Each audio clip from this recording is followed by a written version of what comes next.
Hello YouTube, this is Christian with another quick knife review for you, and today on the table is a Kizer Sheepdog, this time in a black wash black with canvas micarta scales in best described perhaps as black greyish scales. I'm carrying this knife a lot. It is just one of the most utilitarian knives I have in my entire collection.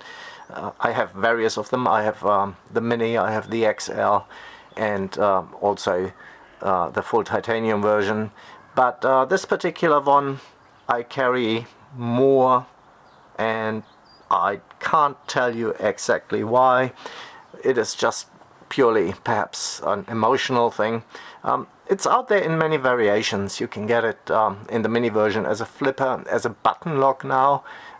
This however is the Thumbhole version, which I personally like best, mostly because at the bottom here, where usually you would have the flipper tab sticking out a little bit, you have now what I would say kind of a finger choil to hold the knife in a very secure grip.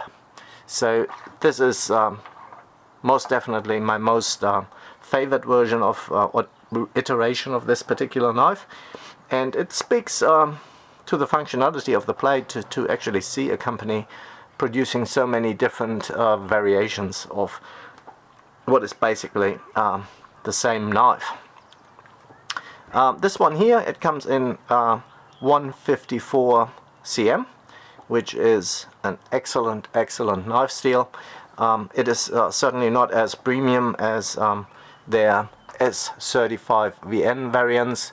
They now even do a few knives in 20 CV, but nonetheless 154 cm is a stainless, and it is an excellent steel, especially if you consider the price point you can get this knife at, which I believe at the time would be around $79.85 US, depending on where you're buying.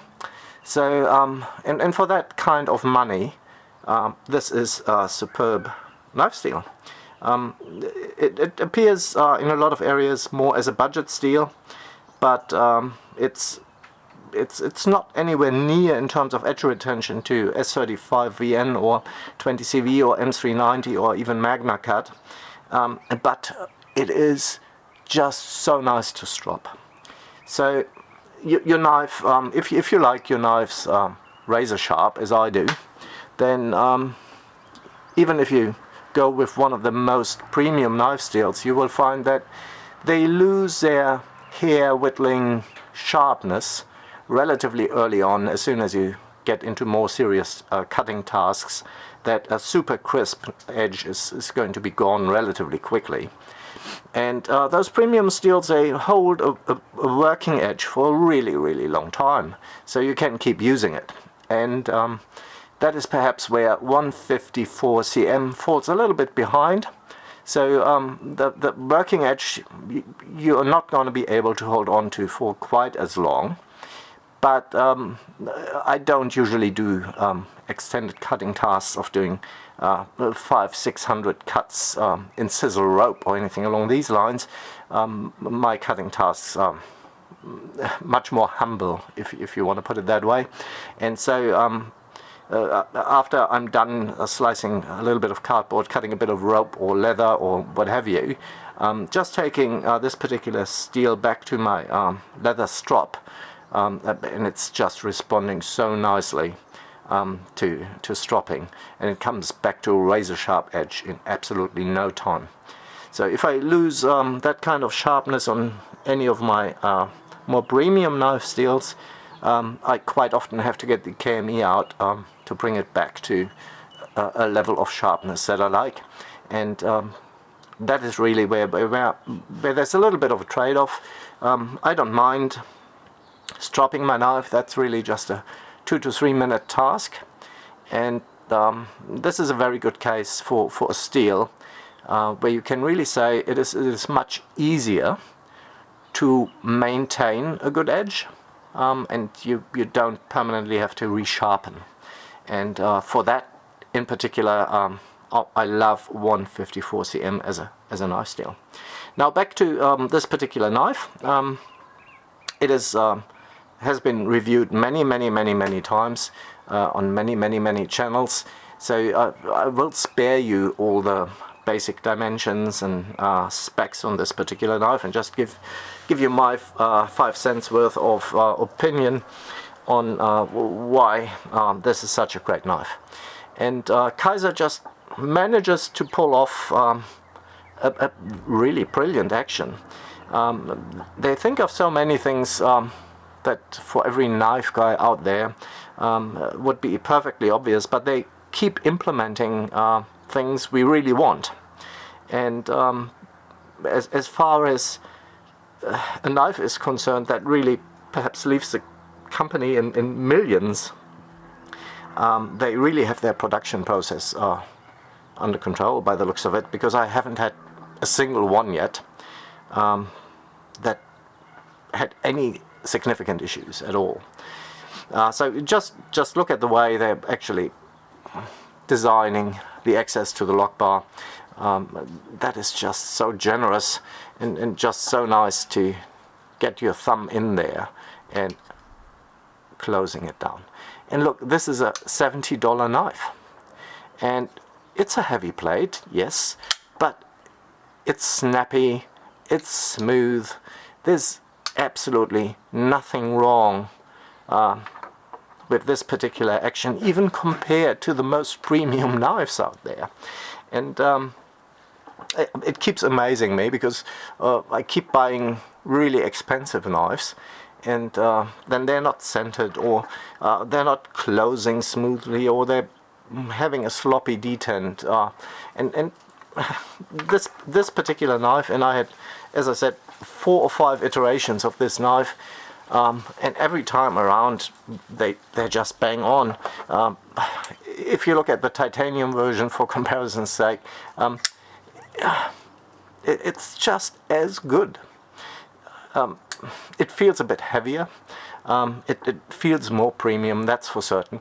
And I have to say, the micarta version even feels a little bit snappier in the detent, so that's perhaps a little bit crisper as far as the detent is concerned. Maybe you can even hear it.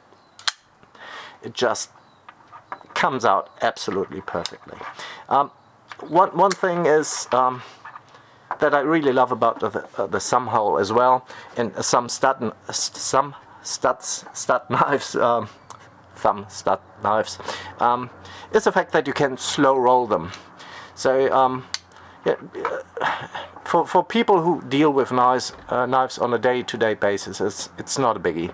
But when I'm out there in the wild or in the office, I come across people who are not used to people carrying knives. And so it's always a matter of perception whether somebody sees a knife as a utility, as a tool, or as a potential weapon. And so I'm not in control what other people think, and I want to be considerate, because I don't want to be the guy who causes somebody to feel intimidated. And we all love our snappy actions, we all love these features, but they are really looking a little bit like a jackknife or like a stiletto. So for somebody who's not coming out of the knife world, it looks a little bit like an out the front or automatic knife. And at least here in New Zealand or in Germany or in other parts of the world other than in the United States, that is kind of a weapon in a lot of people's minds. And so especially around people who are a little bit sensitive, I like to have the option to actually slow roll my knife open, and that takes a lot of that character away, right? So we love the sound of something like that, but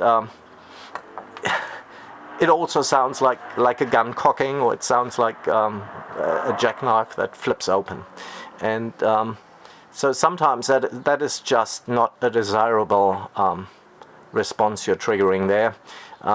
And for these particular cases, I love the thumb hole, because it gives you the option to kind of open your knife a little bit differently, and avoid one of these adverse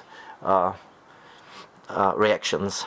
So Kizer kind of delivers on all of these fronts. Also, perhaps one of the reasons why I like the sheep's foot blade a lot is because it's not looking as pointy.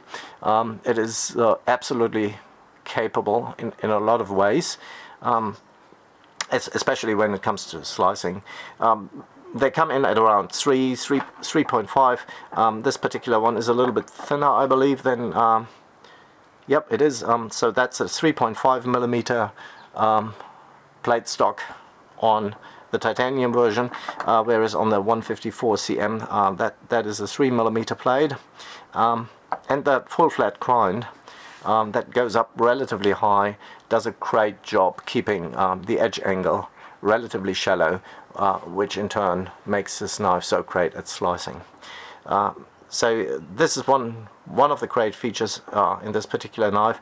As I mentioned earlier, it also is great for utility cuts, so cuts where you just need the tip to actually make a precise cut, and you can hold this knife in a lot of particular ways to support whatever you're doing with it. It just gives you so much to hold on to.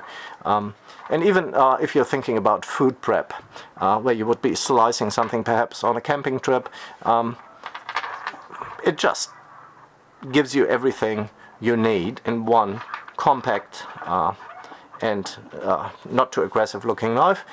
That's something that is greatly appreciated, and for anybody out there who is perhaps a little bit on the edge as far as the looks are concerned, which is understandable because it doesn't look all that appealing perhaps from a aesthetical perspective, but it is so functional, and once you start using it and you start having it in your pocket, and you find how versatile this particular knife is, you just can't help to fall in love with it, and it is a really high recommendation on my list of knives, and I will carry on to have a few of them around at all times, just because really there is no other reason needed, right? So this is my opinion on the, well, very popular, and rightly so, Kizer Sheepdog. In this particular case, a hot recommendation. Alright, see you around, and you all have a good day. Bye bye.